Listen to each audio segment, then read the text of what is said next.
Funding for this program is made possible by Burke Nursery and Garden Center in Burke, Virginia. You'll find trees and shrubs, perennials and annuals, water garden supplies, houseplants, and bird and gardening supplies. Burke Nursery also provides landscape, plant diagnostic, and installation services, and much more. For more information, you can check out their website or call 703-323-1188. Welcome to Gardening with Burke Nursery, the show where we help you grow your garden, increase the curb appeal of your yard, and share information on all plants. I'm your host, Misty Kuceris, the horticulturalist at Burke Nursery and Garden Center. Today I'm excited to welcome back our bonsai expert, Aaron Stratten, president of the Northern Virginia Bonsai Society and a bonsai artist for over 25 years. Bonsai plants are such a wonderful expression of nature.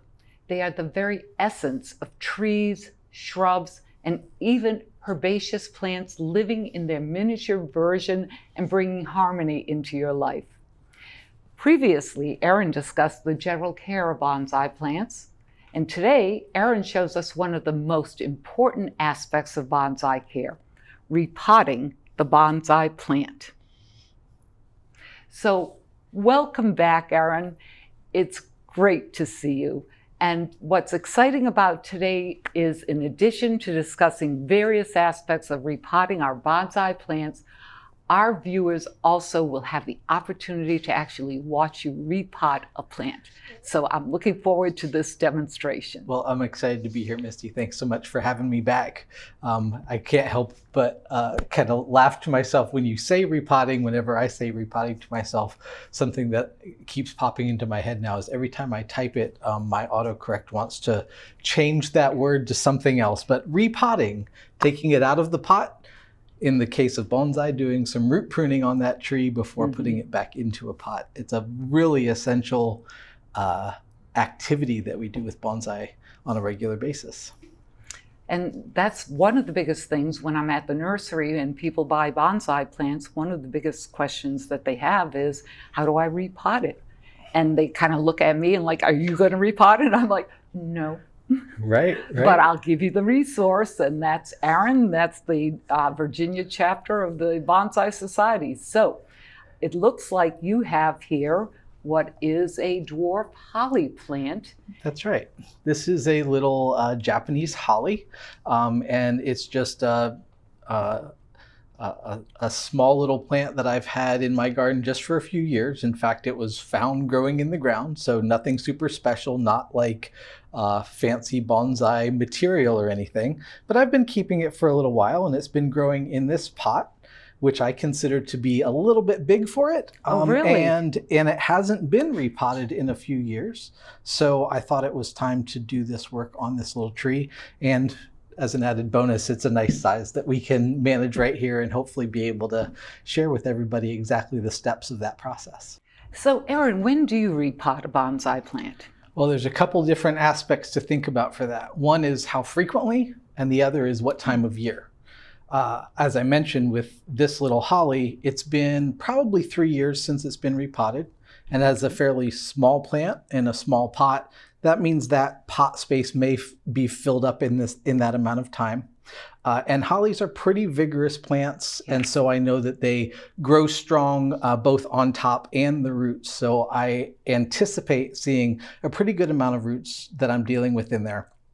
How frequently you repot a bonsai, though, will vary depending on the size, the species, and even the age of the tree. Oh, really? So I don't usually repot any trees as frequently as annually, but every 2 years and 3 years is pretty common for some younger plants.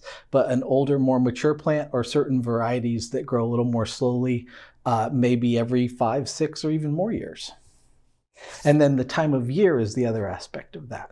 Almost in every situation, I recommend repotting in the spring, right before or right as the plant is starting spring growth. I did some repotting back in February. I did a good amount of repotting in March, and I only have a couple of trees left that I may do here in April, and maybe as late as May for some trees that start growing really late in the season. If we want to attempt to look at the top of this holly, you can see a lot of leaves because this is a broadleaf evergreen. Right. So these leaves stay on year round. But if you look at the tips of any number of these branches, you'll see tiny little bright green bits of leaf starting to push out. And those just started maybe a week ago. Right. And in fact, we are probably a great benefit that we had some cold weather for a few days, which slowed this down and made it right at that nice spot where it is just starting to emerge. So this is a good time to repot this tree. I could have done it a few weeks ago as well. Oh, all right. Okay. So as we start looking at any tree, we want to make sure that the reason that we're repotting is a good one. Thinking about the time of year and how frequently is the big part of that. But we want to repot when there is a reason, and it really shouldn't be because I counted or read in a book that it was every 3 years. So a good rule of thumb that I like to encourage is, unless you're repotting for aesthetic reasons, I'm doing that partially today to put it in a different pot that I think will look nice. Then repotting should be to help the condition of the pot and the soil. So if I pour water over a pot like this, I should see the water drain through the soil and come out the drainage holes on the bottom of the pot. And if I start watering a plant and the water puddles up on the top and it takes a little bit longer for it to run through, that's a good sign of one or two things. Either I've got lots of roots that are starting to block the way of that water flowing through, or the soil starting to break down fairly significantly into finer and finer particles, which will also slow that flow of that water. So that's one of my big hints that I watch for. Actually, that's an excellent hint, not only for bonsai plants, that's also an excellent hint for regular house plants as well. And that's what I tell people, or sometimes with a houseplant, it'll go too fast because it's root bound, that the roots can't even grab out and hold to the water. Does that ever happen with a bonsai? If you have a bonsai in a typical bonsai pot and the roots are so tight in there, what you're usually going to see is that water flowing over the outer edge of the pot. Puddling, as you call it. Or puddling in there. But yeah, you have to watch it and watch for other signs, knowing how long it's been since it's been repotted, and watching how the tree's responding is important as well. Right. Knowing that when I water it, that tree is taking up water and it's doing well and it's healthy is another sign. But we obviously don't want to wait until there's a problem to be considering about repotting. That's another huge point that I'll make though real quickly, and then maybe we can dive into what we're going to be doing here. And that is, you should never repot a tree that's not healthy. There are very rare occasions where the problem with a tree that's not doing well might be the pot situation. But even then, some bonsai folks would suggest that we want to get that tree strong and healthy before we repot. I have a friend who likes to compare repotting to open heart surgery. We are getting, if you think of the pot as the inside of the tree, we're getting in there and doing work on it that is really very sensitive. So we want to do it with care, and we want to do it right to make sure that we are taking the best care of this tree as we can. All right, so I'm looking forward to what are the tools that you need? So I have a number of tools here. I might not even need all of them, but a couple that I am going to be using today include some wire tools. I have a wire cutter and a plier. Now these are specifically bonsai wire cutters and pliers, but any wire cutter or plier can work for the tasks that we're doing today. I have a chopstick of all things. Some folks will refer to them as a potting stick. And I have some pruning shears and a couple other tools. This is called a root hook and I've never seen a root fork. Root forks I've seen, but not the hook. And they're similar functions, and we can talk about that a little bit. And then sometimes, although I don't really plan to use it today, I use something as vicious as a type of gardening scythe, right? Yes. And this would be used to do a function that I'm going to show you with the root hook that we're doing first to loosen the tree from the pot so that we can take it out. In a large pot, I might have to use the scythe to basically cut all the way around the outside of the pot to be able to loosen up the tree. So with those tools, let me go ahead and dive in here and talk a little bit about how we're going to get this tree out of the pot. First of all, let me show you on the bottom that there are some wires poking out of these holes. A couple of those wires are holding a drainage mesh in place, and a couple of those wires I've cut already that were actually tying the tree down into the pot, and I'm going to show you exactly what that looks like. But I am going to use my gin pliers here just to make sure that these wires are bent out of the way so that they're going to not be held up in the hole. And so that that I know actually is very scary for people, homeowners, when they have their little bonsais. They go, what about all these wires? Will the tree fall apart if I take out the wires, or the roots fall apart? So I know these wires aren't going to hold me back from lifting this out. And the next thing I need to do is make sure that the soil and the roots are not so tight in this pot that I'm not going to be able to lift it away from the pot. And that's where I want to do this operation with this root hook. And all I'm going to be doing is taking the tip of this root hook right around the outside edge of the pot and scraping a little bit of that soil loose to create a little bit of space. Okay. I may find that I am working and encounter some roots as I do this, more likely hitting even more roots the lower I get. And that's nothing to worry about, though, when you're hitting those roots. And part of the task that we're doing repotting a bonsai is to prune the roots. So we expect to remove some of the roots around the outside circumference of this tree, and off the bottom a little bit, and I'll show you that as well. So this is really just loosening up the soil, making sure that we're going to be able to get this out of here. And I can see that the soil is broken down pretty well. It's much finer particles than we're going to be putting in there. And maybe you may want to show, while you're showing how that's broken down, a little of the pumice or what you use, so that people can see the difference between the two. Absolutely. So the soil I'm going to be putting in today is a soil mix that I make myself. There are a variety of bonsai soil mixes that you can purchase at garden centers. Some of them are displayed in front of you, in fact. Here, the conifer, the general bonsai, and this one's for deciduous trees, meaning trees that lose their leaves. And the main characteristics you're going to find in bonsai soil is that the particles are fairly large. There's not a lot of fine particle dusty bits, right? And in fact, when I use this combination, which is a combination of pumice, which are the white pieces that you see in this mix, lava rock, which are the more red pieces that you see, and akadama, which I can say more about. Those are the more middle brown pieces that you see. I want to have a lot of those pieces sifted down to a size that is pretty consistent. And in fact, I brought in my old sifter.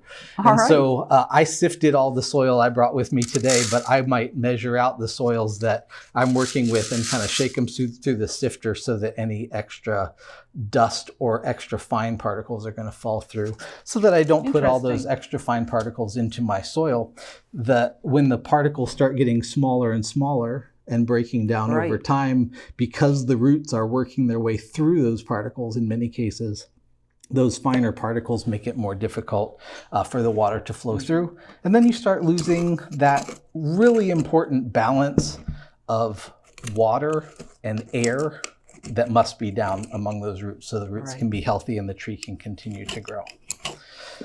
So I've loosened up around, and I'm just going to see if I can wiggle this guy out. And there he is. Oh, yes. All right, so he's got a couple wires sticking out the bottom, but I can go ahead and put that down. Now, those wires that are holding the tree in place, or were they the wires holding the Well, let's take a look. This is an important bit. So you can see a couple of screens, and I can probably... Would you like to show... Oh, it's here if you want. Oh yeah, I will show that. So I'm going to see if I can squiggle one loose. So these screens were just covering the drainage holes in the bottom of the pot and some wire that were holding those in place. And I will show how we're going to prepare that for the new pot. But I have two of those. And yes, I'm pulling on a few roots. But again, some of these roots are going to be pruned. And so that's okay that we're breaking and losing a few roots.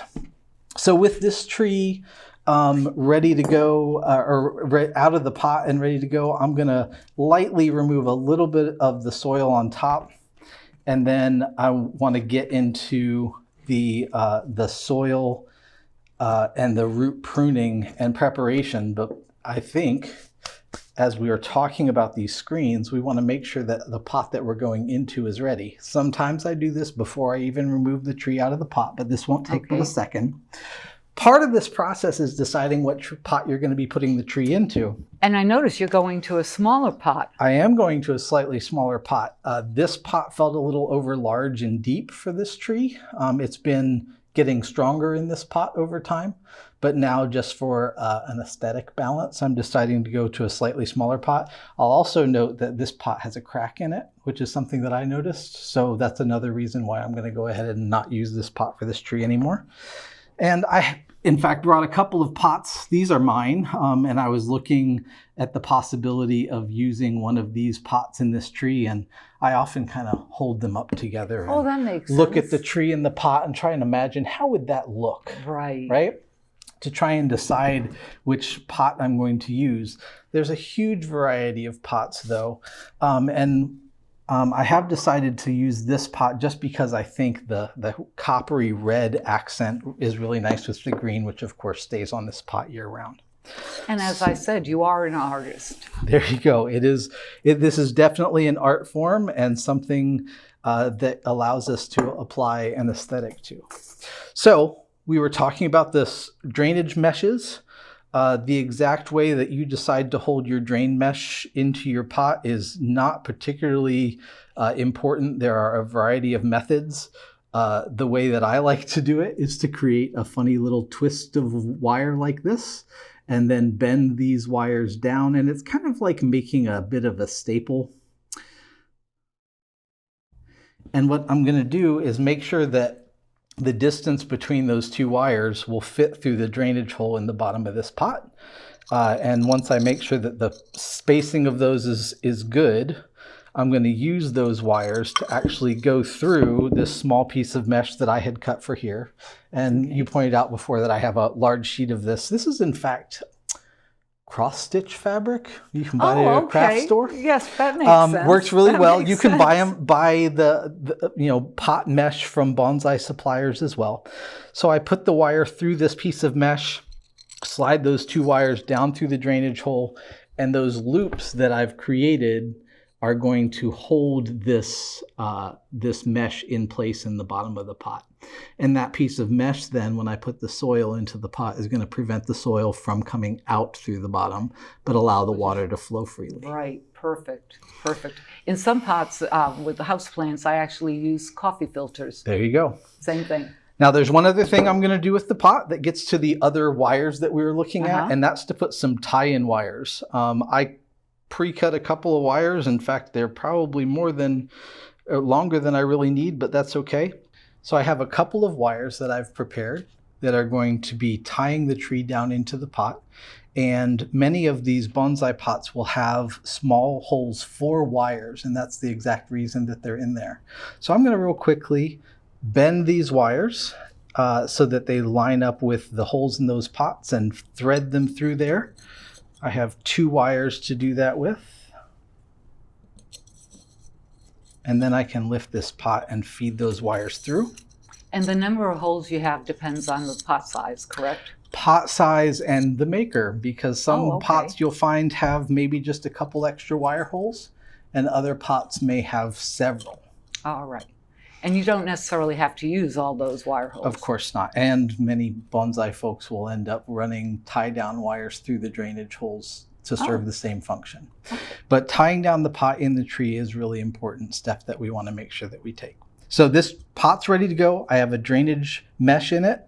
I have tie-down wires in it. And the last thing I'm going to do very quickly is just grab a small handful of soil and just go ahead and put some soil in the bottom in a small mound. We'll come right back to that. But I want to get back to the roots on this tree and a little bit of pruning that we're going to do. Slide this over a little. And at this point, I'm going to go ahead and take this root fork that has multiple tines on it, and I'm going to start loosening up the roots on the outside of the pot and work my way around. And I want to get those roots loosened up a little bit all the way around the edges and on the bottom. And momentarily I'll be able to prune some of those roots so that they're a little bit shorter. Now, do you take all the soil off, or does that vary depending on the bonsai? Really excellent question. Most repotting of bonsai, you don't want to remove all of the soil. You want to leave some of the soil in place so that that tree has kind of a comfortable home, you know, a set of roots that hasn't been disturbed. Here's one of those tie-down wires that got loosened up and got exposed as I was scraping through the bottom. So I'm mostly going to be disturbing, in this case, just the soil that's around the outside edges and on the bottom. Wire. That's the other tie-down wire. So you can see I've got a good amount of loose roots on the bottom. Right. And I want to work around the edges a little bit more. Now, if I am being conservative and just working around these outside edges and on the bottom, I might feel much more comfortable, if I'm a hesitant bonsai practitioner, to just trim some of these pieces that are sticking out too far as I'm doing now, because it might feel a little bit like, oh, I'm just giving it a haircut and it'll be okay. But this is also the time when we have to do more difficult root work on occasion. If that's something that you feel like you need help with, talk with a more experienced bonsai practitioner, get with members of a club or something like that to help you with that. And they can contact the Virginia Bonsai Society, and there's a whole list for mentors there. That's absolutely true. Absolutely true. So we help our members do this sort of work on a regular basis. So I am trimming these loose roots that have been worked loose. And you'll see here that I have a couple of thicker roots that have started wrapping around the pot. And those aren't really doing me any good either. I feel confident in knowing this tree and the health of the roots that I'm dealing with, that I can cut this root off. And that should heal over in that cut. And that's where someone new will just go, let's call Aaron. I'm nervous, right? I'm nervous. But, you know, cutting off that larger root, and I can see the fine feeder roots on there. Those fine feeder roots are really the ones that are doing all the hard work for the tree. A thick root is meant to get what the fine feeder roots can get access to and take it to the tree. But we're working with all of that in a very tight container. So long, thick roots don't serve a lot of purpose. All right, I am going to start to see if this will fit in the pot. And I'm still a little bit, extra wire that was removed. I'm still a little bit big because I'm moving this into a smaller pot. So I need to do a little more pruning, maybe a little more brushing or scraping with the root rake to get down to the right size.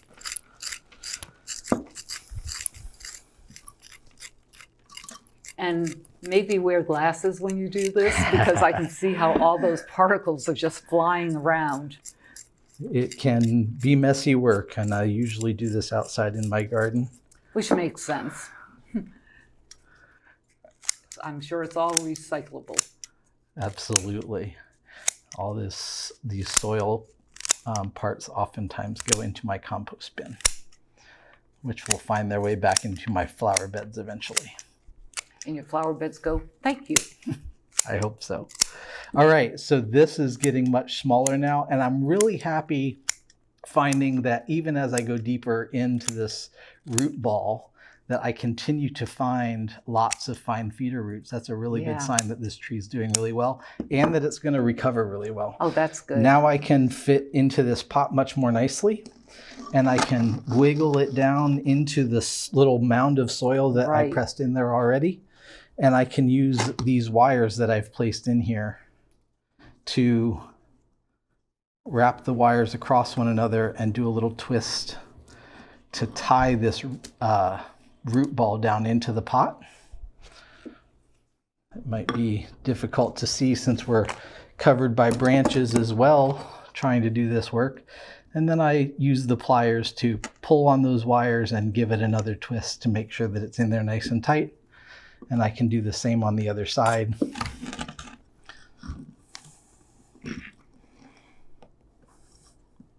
Now, if I were getting this pot ready for display in a bonsai show or something that felt higher stakes, I can spend all the time I want looking really hard trying to make sure that the exact angle of the planting is correct, to make sure that it's tipped in the right direction, etc. Right.